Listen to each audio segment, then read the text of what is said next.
in continuation of the last videos on phase rule of BSc Part 2 Physical Chemistry. In this video, we are going to study about Henry's law. विलेयता पर दाब का प्रभाव, that is effect of pressure on solubility of gases. विभिन्न दाबों पर गैसों की विलेयता का अध्ययन कर हेनरी ने 1803 में एक नियम प्रतिपादित किया जिसे हेनरीज लॉ कहते हैं। इस नियम के अनुसार स्थिर ताप पर विलायक के किसी दिए हुए आयतन में घुली हुई गैस की मात्रा साम्यावस्था पर उस पर डाली गई दाब के समानुपाती होती है यदि गैस विलायक से कोई रासायनिक क्रिया न करे। यदि m स्थिर ताप पर विलायक के दिए हुए आयतन में घुली हुई गैस की मात्रा हो तो साम्यावस्था पर P गैस का दाब हो तो m is directly proportional to P और m is equal to Kp। यहाँ जो K है यह एक प्रोपोर्शनैलिटी कांस्टेंट है और इसे हेनरीज कांस्टेंट भी कहते हैं, जिसका जो वैल्यू है दैट इज मैग्नीट्यूड वह गैस की प्रकृति, विलायक की प्रकृति, ताप, दाब के मात्रक पर निर्भर करता है। घुली हुई गैस की मात्रा विलयन में गैस की सांद्रता के अनुरूप ली जा सकती है। चूंकि गैस की सांद्रता इसकी मोल भिन्न यानी फ्रैक्शन मोल के समानुपाती होती है, अतः हेनरी नियम को हम निम्न प्रकार भी व्यक्त कर सकते हैं, that is x is directly proportional to p और x is equal to k prime p। यहाँ पर जो k प्राइम है वह एक नया प्रोपोर्शनलिटी कांस्टेंट है जो कि हम हेनरी कांस्टेंट से उसको निम्न प्रकार संबंधित कर सकते हैं कि k is equal to 1/k prime. समीकरण 16 से अगर हम इन दोनों को इक्वेट करें तो हमारे पास जो वैल्यू आती है वो आती है p is equal to x/k prime और p is equal to kx, क्योंकि 1/k prime is equal to k। अधिकांश हेनरी को समीकरण 15 के स्थान पर समीकरण 17 से व्यक्त किया जाता है। समीकरण 15 एक सरल रेखा की समीकरण है जो मूल बिंदु यानी ओरिजिन से गुजरती है। यदि हेनरीज नियम सही होता है यानी वैलिड होता है तो गैस की विलेयता तथा दिए गए ताप पर जो इक्विलिब्रियम प्रेशर होता है उन दोनों के मध्य ग्राफ खींचने पर हमें इस चित्र की तरह एक सरल रेखा प्राप्त होती है जो ओरिजिन से गुजरती है। सारणिक चित्र अगर हम देखें तो ये जो हमारा टेबल है, इस टेबल पर ऑक्सीजन गैस की विलेयता पर दाब का प्रभाव प्रदर्शित किया गया है 298 केल्विन पर, यानी 298 केल्विन पर ऑक्सीजन की विलेयता क्या होती है। तो अगर जब दाब 76 सेंटीमीटर होता है तो जो m की मात्रा है वो आती है प्रति लीटर गैस की मात्रा 4.08 इंटू 10⁻⁻2 और k की वैल्यू आती है 53.69 इंटू 10⁻⁻5। यदि प्रेशर 61 सेंटीमीटर होता है तो प्रति लीटर गैस की मात्रा आती है 3.25 इंटू 10⁻2 और k की मात्रा आती है 53.28 इंटू 10⁻5।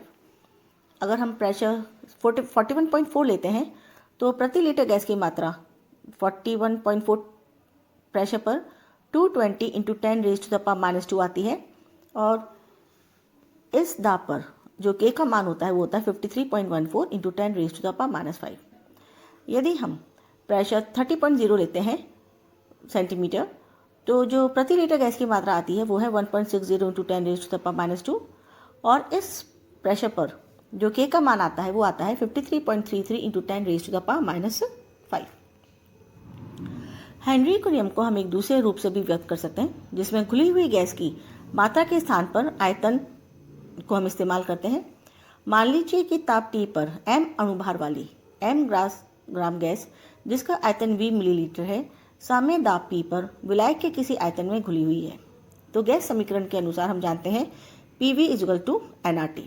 अतः PV is equal to m/m RT, क्योंकि जो m है उसका मान आता है स्मॉल m/ कैपिटल M, सो V becomes m/P into RT/m।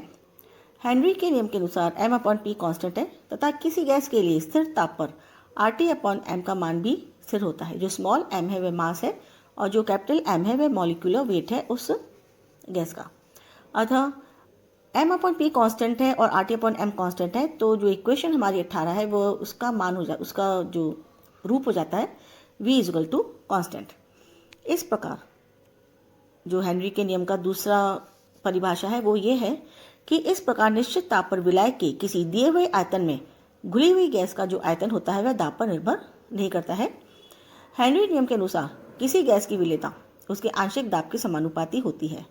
उसकी पुष्टि हेतु जब कार्बोनाइज्ड शीतल पेय अथवा सोडा वाटर की बॉटल को खोला जाता है तो गैस के बुलबुले यानी बबल्स जो होते हैं वो बाहर निकलते हैं। जब बॉटल बंद होती है तो कार्बन डाइऑक्साइड का पार्शियल प्रेशर हाई होता है, जिससे हेनरी के नियमानुसार गैस की विलेयता अधिक हो जाती है, अर्थात अधिक मात्रा में गैस घुली रह सकती है। लेकिन जैसे ही बॉटल का ढक्कन खोलते हैं वैसे ही बॉटल के भीतर वायु प्रवेश करती है, जिससे कार्बन डाइऑक्साइड का आंशिक दाब घट जाता है।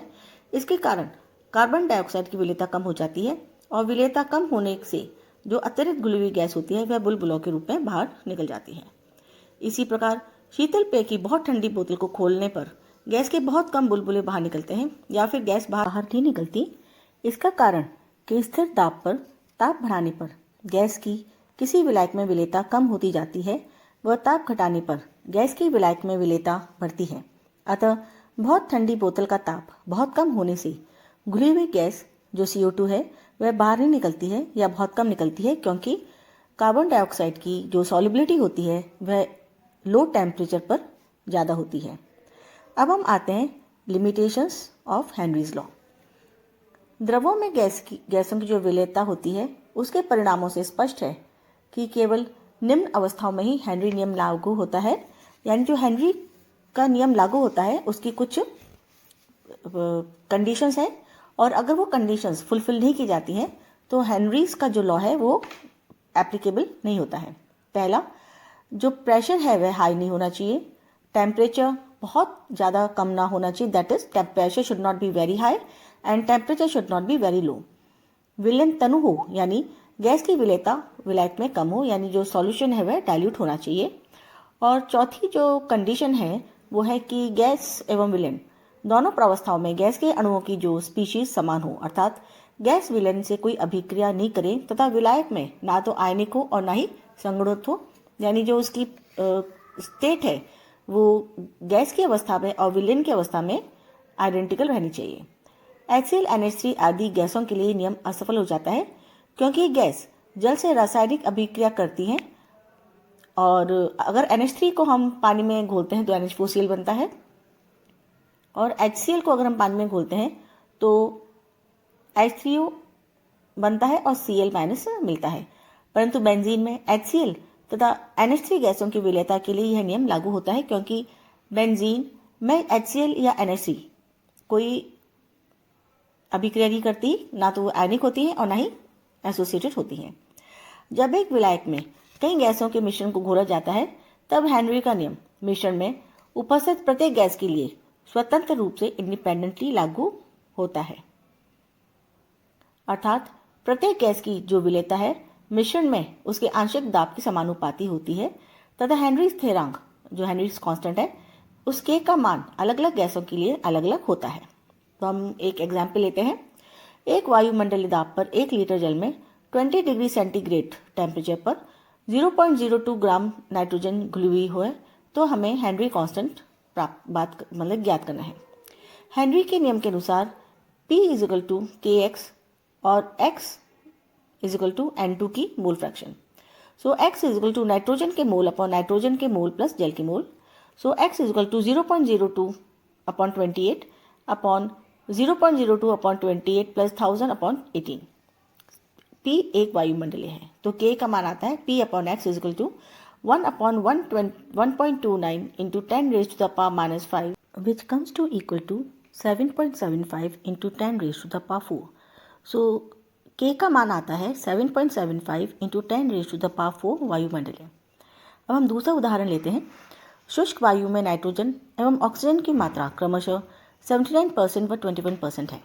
एक वायुमंडलीय दाब पर जल में घुली हुई नाइट्रोजन एवं ऑक्सीजन का हमें अनुपात ज्ञात करना है। नाइट्रोजन एवं ऑक्सीजन का जो हेनरी कांस्टेंट है वह जल में क्रमशः 8.54 इंटू 10⁻⁴ एवं 4.56 इंटू 10⁻⁴ वायुमंडल है। जल पर कुल दाब एक वायुमंडल होता है अर्थात P = 1। अतः N2 एवं O2 की अगर आंशिक दाब देखें तो partial pressure of N2 = 1 into 79/100 = 0.79 वायुमंडल और partial pressure of oxygen = 1 into 21/100 is equal to 0.21 वायुमंडल। हेनरी का नियम का उपयोग करने पर नाइट्रोजन के लिए हमें मान मिलता है के का। K for nitrogen is equal to 8.54 into 10 raise to the power 3 वायुमंडल।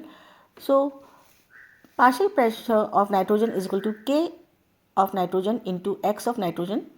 So X of nitrogen is equal to pressure of nitrogen, that is partial pressure of nitrogen upon Henry's constant for nitrogen is equal to 0.79 upon 8.54 into 10 raised to the power 4, which comes to be equal to 9.25 into 10 raised to the power minus 6. इसी प्रकार oxygen के लिए अगर हम calculate करते हैं तो मोल जो के की वैल्यू है ऑक्सीजन के लिए वो आती है 4.56 into 10 raise to the power minus 4 और 4.56 into 10 raise to the power 4 वायुमंडल। और जो एक्स है that is mole fraction of oxygen, उसकी वैल्यू आती है partial pressure of oxygen upon Henry's constant for oxygen, that is equal to 0.21 upon 4.56 into 10 raise to the power 4, which comes to be equal to 4.60 into 10 raised to the power minus 6. अतः N2 और O2 का अगर हम अनुपात लें तो X that is mole fraction of N2 upon mole fraction of oxygen comes to be equal to 9.25 into 10 raised to the power minus 6 upon 4.60 into 10 raised to the power minus 6, or which is about equal to 2/1, that is the ratio of nitrogen and oxygen comes to be 2:1. अब हम दूसरा example लेते हैं। 25 degree centigrade पर 1 litre जल में घुली हुई ऑक्सीजन की मात्रा का परिकलन करना है, जबकि आंशिक दाब 0.20 वायुमंडलीय है। इस ताप पर ऑक्सीजन के लिए Henry constant 4.58 into 10 raise to the power 4 वायुमंडलीय है। अब हम इसका हल देखते हैं। ऑक्सीजन की mole fraction is equal to partial pressure of oxygen upon Henry's constant for oxygen. So mole fraction of oxygen comes to be 0.20 upon 4.58 into 10 raised to the power 4, which is equal to 4.35 into 10 raised to the power minus 6। यानी जो mole fraction for oxygen आती है 4.35 into 10 raised to the power minus 6। अब oxygen की mole fraction देखते हैं तो x mole fraction of oxygen is equal to number of moles of oxygen upon number of moles of oxygen plus 1000/18। यहाँ जो n है वो ऑक्सीजन के मोलों की संख्या है। So mole fraction of oxygen is equal to n of oxygen upon n oxygen plus 1000/18। So n oxygen comes to be 2.41 into 10 raise to the power minus 4 mole. इसी प्रकार 1000 मिलीलीटर जल में 25 डिग्री सेंटीग्रेड पर घुली हुई oxygen का आयतन आता है 2.41 into 10 raise to the power minus 4 into 22400, that is equal to 5.398 millilitre. अब घुली हुई ऑक्सीजन की मात्रा है 2.41 into 10 raise to the power minus 4 into 32 और 7.71 into 10 raise to the power minus 3 grams. So oxygen की मात्रा हमने निकाली है 7.71 into 10 raise to the power minus 3 grams. अब हम आते हैं हेनरी के next topic, that is Henry के नियम की श्वसन क्रिया में उपयोगिता, that is Henry's law and its application to respiration. श्वसन क्रिया में प्राणी वायुमंडल से वायु ग्रहण करता है। वायु श्वसन नली द्वारा फेफड़ों में उपस्थित एल्वियोलाई में पहुंचती है। सांस लेते समय ग्रहण की गई वायु की मात्रा वायुमंडलीय दाब व जो एल्वियोलाई है उसके वायु दाब के अंतर में समानुपाती होती है। So F is proportional to P atmosphere minus P alveoli. यहाँ P एटमॉस्फेयर तथा P एल्वियोलाई क्रमशः वायुमंडल तथा एल्वियोलाई के वायु दाब है, तथा जो F है वह ग्रहण की गई वायु की मात्रा है, यानी बल्क फ्लो ऑफ एयर है।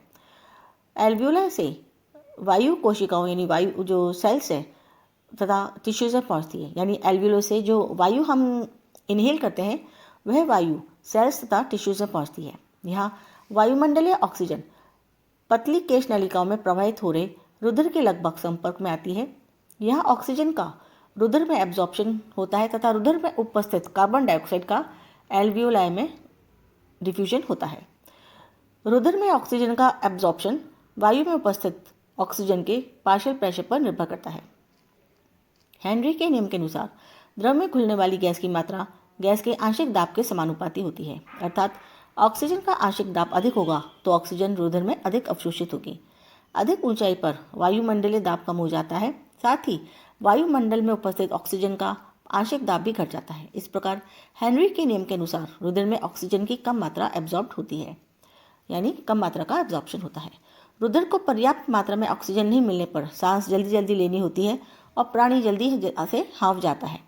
इसलिए पर्वतारोही अपने साथ ऑक्सीजन मास्क ले जाते हैं ताकि आवश्यकता पड़ने पर ऑक्सीजन का आंशिक दाब बढ़ाया जा सके।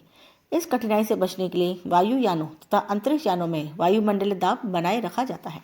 इसी प्रकार गोताखोर को थोड़ी थोड़ी देर बाद जल की सतह पर आना पड़ता है, क्योंकि पानी में उच्च दाब होने पर कार्बन डाइऑक्साइड का उत्सर्जन पूरा नहीं हो पाता। परिणाम स्वरूप कार्बन डाइऑक्साइड अधिक समय तक रुधिर में यानी ब्लड में घुली रहती है और बेचैनी होने लगती है, क्योंकि हम जानते हैं जो कार्बन डाइऑक्साइड होती है वह टॉक्सिक होती है। सतह पर आने से दाब में कमी हो जाती है। यदि कार्बन डाइऑक्साइड को अधिक देर तक रुधिर में घुला रहने दिया जाए तो गोताखोर की जो बॉडी है वह उसे बैंड की बीमारी हो जाती है, जो कि प्राण घातक भी हो सकती है। ऑक्सीजन की घुलनशीलता समुद्री जल की तुलना में शुद्ध जल में अधिक होती है। That's all for today. Thank you.